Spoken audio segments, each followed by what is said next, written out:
Then there was the issue of the income gap. What happened is that we kept hearing that as these countries went through these fantastically long periods of high economic growth, the income gap was getting bigger. This was a big concern, the income gap. Now that was fascinating because, this was very distressing. In America, for example, the gap between the rich and the poor was getting bigger when the country was getting richer. Very distressing thought, and one wondered, what can one do about this? And of course, in America, as here, that has a racial implication. Not everywhere, but in America, it happens to become a white-black issue.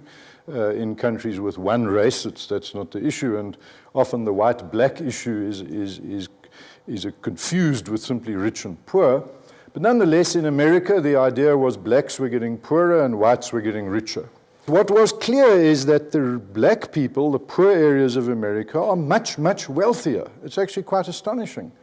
And I thought, that's interesting, but all the literature tells us they're poorer, and there they are, very obviously much richer. So I needed to understand what that was, and we looked at the figures. And the question was, were the rich getting richer and the poor getting poorer? And why was the income gap going? And the answer turns out to be no, the rich were getting richer and the poor were getting richer faster. Now, how can that be?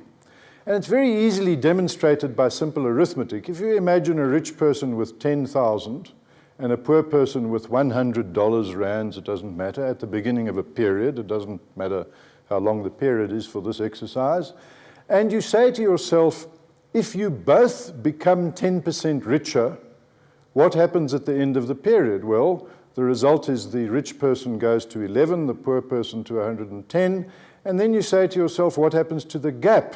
Well, the gap gets bigger. At both of them growing at 10% of 10,000 is more than 10% of 100, therefore the gap gets bigger. So then the question is, well, at what rate would the poor person have to get richer for the gap not to grow? This is roughly the sort of ratio, by the way, between the richest and the poorest 10% in most societies, this ratio of 10,000 to 100. What would happen is that the poor person would have to get richer at 1,000% if the rich person gets richer at only 10% for the gap to stay the same. So it turns out that during periods of high economic growth, the rich get richer and the poor get richer faster. And then there's this arithmetic illusion that the gap appears to get bigger, but it's actually irrelevant. What you should be worried about is, are the poor getting richer? And the answer is yes, they are.